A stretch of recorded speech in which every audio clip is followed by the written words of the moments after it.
23rd February Monday. ஜெயம்.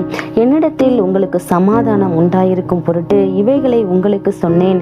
உலகத்தில் உங்களுக்கு உபத்திரவம் உண்டு, ஆனாலும் திடன் கொள்ளுங்கள், நான் உலகத்தை ஜெயித்தேன் என்றார். யோவான் 16:33. இந்த உலகத்துல நம்ம வாழ்ற வரைக்கும் உபத்திரவங்கள் அநேகம் நமக்கு வரும்.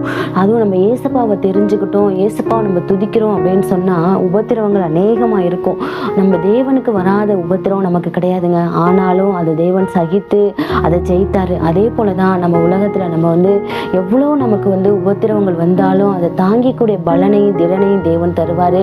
அதனால நமக்கு உபத்திரவம் வரும்போது நம்ம திடனா இருக்கணும், திடனா இருந்து இந்த உலகத்தை நம்ம ஜெயிக்கணும்.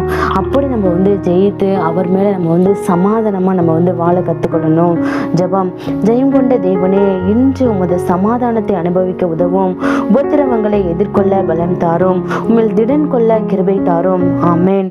Have a motivational Monday.